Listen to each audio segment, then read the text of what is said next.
दोस्तों, एक नगर था। उसके प्रत्येक घर में बहुत दुख था। कोई काम के बोझ का मारा था तो कोई बेकार था। किसी के पास अत्यधिक धन था तो किसी के पास फूटी कौड़ी नहीं थी।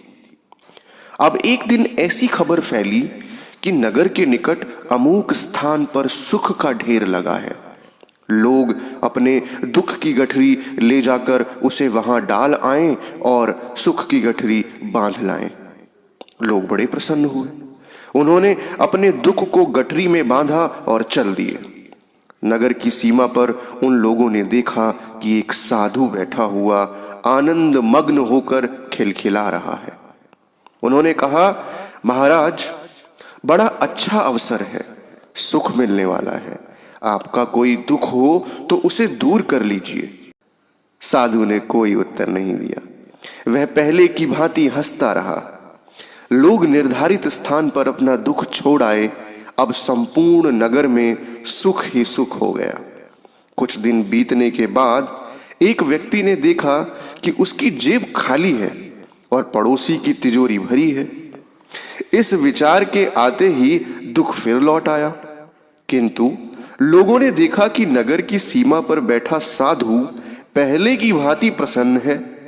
उन्होंने जाकर साधु से पूछा, महाराज, यह क्या बात है कि जब दुख था तब भी आप प्रसन्न थे और जब सुख आ गया तब भी आप खुश हैं, और अब जब दुख पुनः लौट आया है तब भी आप आनंदित दिखाई देते हैं।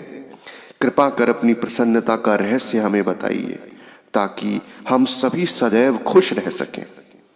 तब साधु महाराज ने उत्तर दिया, तुम लोग मूर्ख हो जो सुख को बाहर खोजते हो। सुख बाहर नहीं, तुम्हारे अंदर ही है। जरूरत बस उसे पहचानने की है।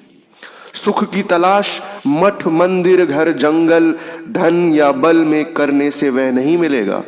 वह तो हमारे अंतर्मन में है। अपनी आत्मा में झांको और पालो आनंद। नगर के लोगों को आनंद का स्रोत समझ में आ गया और फिर उनके जीवन में दुख का कोई स्थान नहीं रहा।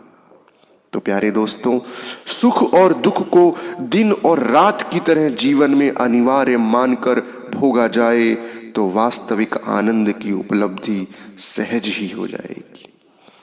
तो साथियों, इस कहानी में इतना ही। मिलते हैं एक और शिक्षाप्रद कहानी में। तब तक के लिए धन्यवाद।